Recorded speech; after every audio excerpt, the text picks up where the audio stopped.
Hello my dear friend and dear subscriber, welcome to my YouTube channel. तो मेरा इस YouTube channel में आपका बहुत बहुत स्वागत है। तो आज मैं अपना दोस्त सुदीप से मिलाने जा रहा हूं, जो मेरा क्लासमेट है। अभी हम लोग 4th ईयर का स्टूडेंट है और ये हमारा दोस्त तुषार है, ये भी हमारे साथ 4th ईयर का स्टूडेंट है। और आज हम इस वीडियो में मैं, राहुल साहब और ये मेरा दोस्त सुदीप और तुषार, हम लोग डिस्कस करने वाले हैं कि जिन स्टूडेंट का सप्ली है और सप्ली में कुछ दिक्कतें हो रही है एग्ज़ाम लिखने में या अच्छे से प्रिपेयर नहीं हो रही है, और सप्ली को कैसे इजीली तरह से निकाले, इसके लिए हम लोग जानते हैं सुदीप से कि कुछ सुदीप अपना अनुभव बताएंगे कि कैसे किस टिप्स को फॉलो करके आप कम से कम एग्ज़ाम को अच्छे मार्क्स तो नहीं, कम से कम पास का मार्क उठा सकते हैं। तो चलिए सुदीप से जानते हैं कुछ। तो पहले भाई पढ़ाई करो, नहीं तो कुछ नहीं होता, ठीक है। तो अगर पास करना है तो तुमको यहाँ पे तो राजीव गांधी का पता ही है सबको कि पेज भरना है सब, थोड़ा थोड़ा मतलब जिसको जितना पता है वो थोड़ा थोड़ा लिख के वो पेज भर के आना है। फिर जो एग्ज़ामिनर का सोच है वो काम में आएगा। बट तुमको थोड़ा थोड़ा पढ़ना पड़ेगा और थोड़ा थोड़ा मतलब टिप्स एंड ट्रिक्स इस्तेमाल करना पड़ेगा। तो वो टिप्स एंड ट्रिक्स तुषार बताएगा। तो चलिए अब तुषार भी अभी कुछ बताएंगे टिप्स, जिससे आप एग्ज़ाम को इजीली फॉलो करके लिख सकते हैं और कम से कम पास उतना नंबर उठा सकते हैं। तो तुषार बोलो कुछ। पहले तो पढ़ाई करो, उसके बाद देखना एग्ज़ाम के पहले क्या करना है। तुम सोचोगे नहीं होगा तो सच में नहीं होगा। तुम सोचो पहले हो जाएगा, तो उसके बाद करते रहो मेहनत, और क्या। और उसके बाद तो ट्रिक्स है, वो तो ट्रिक्स राहुल बताएगा, बहुत बढ़िया ट्रिक्स जानता है, उससे बढ़िया ट्रिक्स कोई नहीं जानता। तो अभी हम बताना चाहते हैं कि सिंपल में कि जो सप्ली वाले स्टूडेंट हैं, सबसे पहला काम करना है कि आपको जो क्वेश्चन का पैटर्न है, यानी क्या 10 मार्क्स का 2 क्वेश्चन, उसके लिए 5 पेजेज रहती है। उन पेजेज को आपको पूरा फिलअप करना है, ताकि अगर आपको क्वेश्चन अच्छे से आ नहीं भी रहे हो, लेकिन उसके रिलेटेड से सबसे पहले आपको क्या करना है, पेज को फिलअप करना है। 5 मार्क्स का आपका 7 क्वेश्चन आते हैं, उसमें से आपको एक क्वेश्चन के लिए आपको 3 मार्क्स दिए जाते हैं और उस 3 पेजेज दिए जाते हैं। उस 3 पेजेज को पूरा रिलेट से भर के आना। अगर आपको एग्ज़ाम में किसी भी तरह से अगर कोई क्वेश्चन नहीं भिड़ा और नहीं आ रहा है आंसर, तो इसका मतलब ये नहीं कि आप उस क्वेश्चन को छोड़ दो, उसी के रिलेटेड आपको क्या करना है, पेजेस को भर देना है।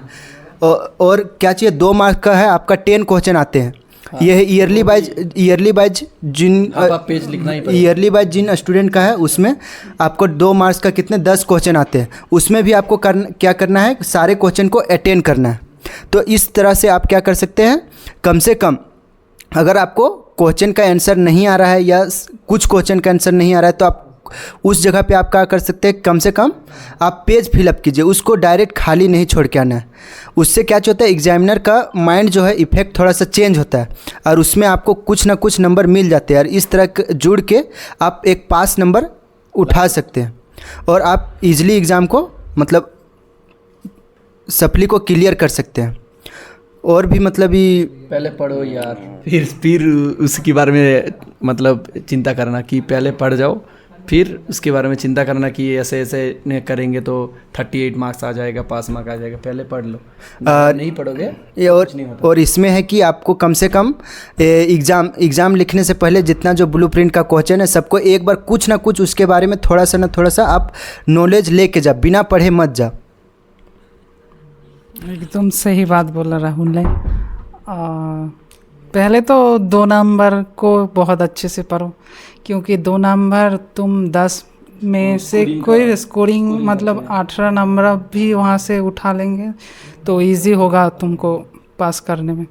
और उसके बाद तो राहुल ने बताया पेज भरने के लिए, हाँ तुमको मालूम होना चाहिए थोड़े उसके टॉपिक के बारे में। तो उसके टॉपिक के बारे में थोड़ा सा भी नॉलेज होगा तो आप ज़रूर उसको बना सकते हो, और धीरे धीरे सब हो जाएगा, इससे कोई बात नहीं। और कभी कभी स्टूडेंट लोग गलती करते हैं कि जो इस नंबर का क्वेश्चन का आंसर, मान लो 5 नंबर का जो क्वेश्चन है 5 मार्क्स का, उसको क्वेश्चन का नंबर चेंज करके दूसरे जगह पे लिख देते, तो आप जब क्वेश्चन का राइटिंग करो तो उसको सही नंबर में, जिस क्वेश्चन का आंसर जिस नंबर में लिखना है उसका प्रॉपर ध्यान रखें। कि हमारे साथ में बहुत सारे जो स्टूडेंट एग्ज़ाम लिखे हैं, अपने अनुभव के अनुसार मैं बता रहा हूँ कि बहुत सारा स्टूडेंट या कुछ स्टूडेंट क्या करते हैं, मिस्टेक कर देते हैं कि जिसमें उसका 2 नंबर का क्वेश्चन का आंसर लिखना है तो वो 4 नंबर में लिख के आ जाते हैं।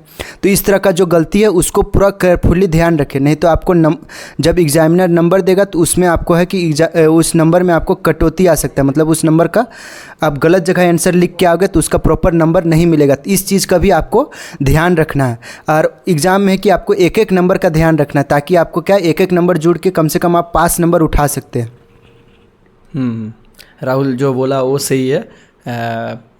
वो बात करने के बाद जो राहुल ने बोला कि आप 38 मार्क्स कैसे ला सकते हो, तो ऐसे करके हो जाता है, बट आपको खुद का नॉलेज लेना पड़ेगा, खुद स्टडी करना पड़ेगा, फिर उसी क्वेश्चन पे आप कुछ लिख सकते हो, नहीं तो कुछ नहीं लिख सकते। आप गाना लिख के नहीं पास हो सकते, तो ऐसा करना होगा आपको। तो ठीक है, अब तो सर कुछ और बोलो अगर बोलना चाहते थे। पहले तो मन से वो जो मेरे को पास करना है यही सोच के तुम पढ़ाई करोगे तो वो तो सोच मतलब छोड़ दो। पहले तुम पढ़ाई करो, जो हाँ नंबर लाना है, बट ऐसे नहीं जो मेरे को पास करने के लिए ही पढ़ना है। तो पास करने के लिए पढ़ाई करोगे तो तुम्हारा गोल पास करने स्टेटस ऑब्जी रहेगा, ठीक है। तो उसको गिर सकता है तुम्हारा वो माना पास नंबर से। तो तुम्हारा फोकस थोड़ा सा हाई रखो, पास मार्क्स इजीली आ जाएगा। सर अब आप लोग को यही बोलना चाहता हूँ कि वीडियो के अंत में कि आप लोग अच्छे से मतलब मेहनत करके पढ़ाई करो और अच्छे से एग्ज़ाम को क्लियर करो। और जेब में पैसा हो, जेब में गांधी हो या ना हो, दिल में एक आंधी होना चाहिए।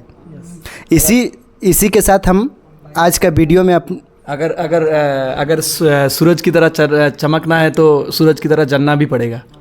और अगर आपको किसी भी प्रकार का एग्ज़ाम का प्रिपरेशन के लिए आपको दिक्कत हो रहा है, टिप्स लेना है, तो आप हमारे डिस्क्रिप्शन में कमेंट कर सकते हैं या हमारे नंबर में कॉल कर सकते हैं। नोट भी चाहिए तो हम लोग क्या चाहिए जहाँ तक संभव हम लोग आपका हेल्प करने का प्रयास करेंगे। तो ठीक है, मिलते हैं नेक्स्ट वीडियो में। Thank you so much. नमस्ते। नमस्ते।